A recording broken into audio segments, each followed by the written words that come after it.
Hi, welcome to AFTV. I got Robbie with me. We've just beaten Monaco 3-0 at the Emirates in the Champions League. But if you want an advert for we need a striker, you watch that first half from Arsenal. Well, we should have been, in that first half, I'd say at minimum we should have been 2-0 up. Yeah. The first one, the first chance that Jesus had, got to score that, man. I couldn't believe. You know, and if you actually look at the shot that he takes, it's a weak shot. Yeah. It's a weak shot, man. Like, that's a player that's low on confidence. And he hit that with no conviction. The second chance he had's a little bit more harder because he's got that defender coming in right on the side of him, but a confident striker still puts that one away. The Odegaard one, done brilliantly, nicked the ball. He's another player, you know, as good as he's been, he's not been clinical this season with his finishing, and he's got to bury that as well.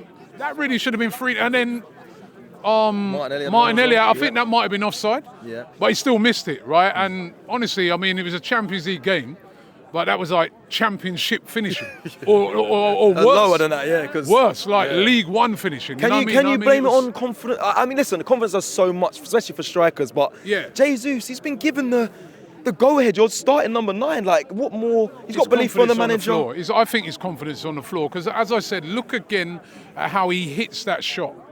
If you go back, I watched it at half-time when they showed, because I noticed that he didn't show the replays after the thing. They felt sorry for all of them and said, boy, we're not going to show the replays, right? Because that might make it even worse for them when they see it back. But at half-time they showed the replays. Watch Jesus' first one. He only sort of half hits it, and he's got so much time to pick his spot, left, right, dink it. I think he could have dinked it over. You know what I mean? He should be coming away with that game, you know, a couple of goals and an assist, and saying to the manager, you know what, Saturday, put me in. That's what he played to. That's what he started for today. To really say, like, I'm still here, like, play me, trusting me. But you watch him today and you think, the one thing you've got to give him a lot of credit for is his assist on the goal. I thought that was a fantastic assist. Saka, you know what I mean? A brilliant ball into Saka. And Saka, who was clinical tonight, just puts that chance away. And even the second goal by Saka, that's what was. I mean, Jesus' chances were easier than that. But Saka is a more clinical player, lifts it, scores the goal. And I think that's the one thing with Arsenal. We've got to just get a little bit more clinical with our finishing. I was watching that Real Madrid game last night. I didn't think they were that great against Atalanta. But when it came to the finishing, Jude, Vinicius Jr., Mbappe, bang, bang, bang. They, you know, and then if you watch Atalanta right at the end, an easy chance to equalise it, bang over the bar, and that's what separates, you know, your really top teams from the teams that are all right. So I think we've got to get more clinical. There's been Martinelli, when I look at him, there's been a few situations this season when if he'd have been more clinical, when away at Bournemouth, 0-0. He gets presented that chance again, a mistake by the keeper, clean through, hits it straight at the keeper. Got to sort this out, you know what I mean? Got to. These guys are, you know, people will be talking about chances. We're not creating enough, and that. There's been chances, but we haven't been clinical enough. And tonight we've got away with it because, you know, basically we still had the second half, and in the second half we stepped it up after a bit of pressure from them. And by the way, they missed an easy chance as well. Big one. Which would have made it 1-1. Which we'll get to. I want to, obviously... That's literally the only thing they did in the game, by the way, attacking-wise.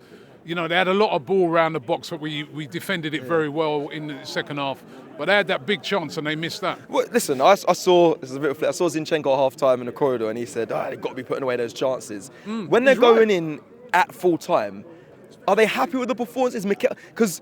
What do you think's being said? I don't think Mikel Arteta will be. Listen, it's 3-0, but then to everybody, he's going to say, listen, 3-0 is 3-0, right? So yeah, overall you're happy. You know what I mean? You're looking like you're definitely going to get through in the group. But I think when they go to the training ground, whether it be tomorrow or the day after, and the analysts are out and stuff like that, and they're looking at that game, they're like, yo, how have we not won that by 5? You know what I mean? Or 5 or 6, you're right. So to me, got to be more clinical in games. It's cost us this season, not being clinical enough. And that's why everybody says, and I think quite rightly so, that we do need a striker. Yeah, I agree. Do you think, just quickly, because a better team, Rob, do they punish you in those situations? Because they had a chance. We had a free kick, and it ended up in a massive chance for them from our free kick. Yeah. Listen, like a better team will. Do you agree? If They you're will punish playing, us? I watched the game last night, Real Madrid Atalanta, Yeah, fair. and that's what basically because they were so clinical. That's why they won that game. They didn't play that great, I didn't think. No. But when those chances came, and a couple of them were mistakes by Atalanta, bang. Goals. And that's why they won the game 3-2. And then, as I said, Atalanta right at the end, big chance a guy blazes it over the bar from about 2 yards out.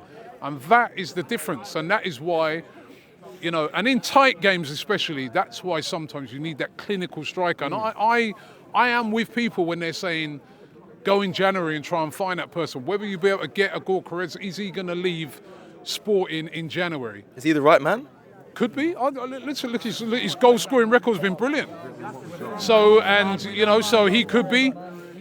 And you're not going to get. Listen, to me, you ain't getting Isak in January. I think Isak would be perfect for Arsenal. Is he the better fit then out of the two? I do think he's a better fit out of the two, but I think he ain't leaving Newcastle in January. No chance. I had a fan Absolutely no screaming, chance. Victor Osimhen, 30 million, bring him here.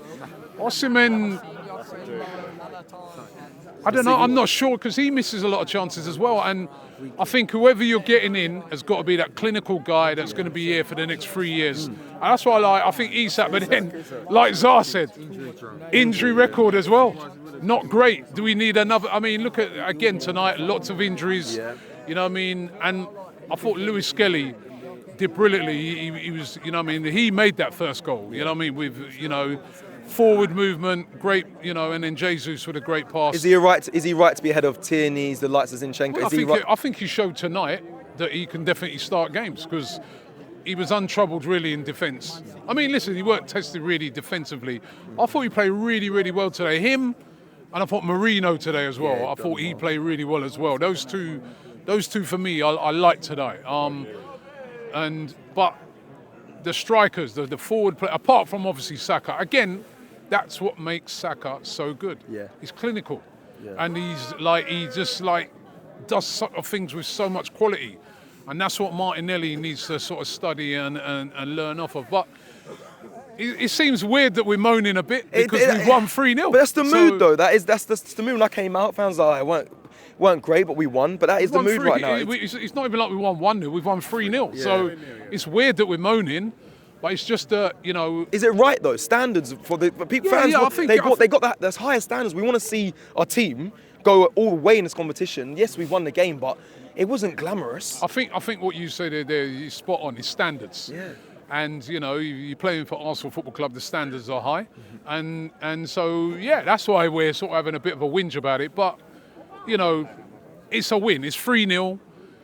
We're through, we're looking like we're going to go through to the next round. And that's the all-important thing because we do not want those extra games, in a busy schedule. Already enough games to play in January without then, going to have to play extra games in February and then go again March, April in the Champions. This new format, people's having a go at me Stop when I'm it, moaning. Rob. I'm still Stop moaning it, Rob. about it. Well, listen, normally it'd be over now. Rob, man. I don't like it either. He don't like it. He's with me. I'm not feeling. Two out of 16. I'm not feeling it. It's too. I don't know. It's a bit confusing to me. Even I'm asking, man, are we through? I don't know. This one wins that, and we're through. We're going to go through. It's just we're going to go through. It's just whether we're going to have to play the extra games or not. But it's likely that we will. No, but if you've got to play extra games, you're not through. We're Whereas in the group stages now, I knew we'd be through. You could have risked a couple players for the. I don't expect us to lose to Zagreb and Girona. As I said right from the start, they've done this format for money. Let's be real. It's a money-making. That's true. It's a money-making machine. More games in January on top of the FA Cup games. It's a money-making thing. That's all it is. More opportunities to see your team, your beloved team play. You should enjoy it, man. Oh, yeah, it's just more. I'm confused with it though, because as I said, I don't know if who's Confusion's through. fair. I think Liverpool are definitely through. Who else? Yeah. Is anybody else? No, I don't think anyone else is guaranteed. It's a little bit, I don't know, it's a little bit confusing for me. Fair. You know what I mean? And as I said, we played Monaco. Why are we playing Zagreb next? I don't know. It's just a bit weird next. It's weird. But listen, main things, get through. Then I think that once you get through into that next stage, that's when it gets serious now. Then you got, then you have the proper knockout. Then that's when I think the excitement will start to build then. But listen, we're nearly there. We're nearly there, I think. I think.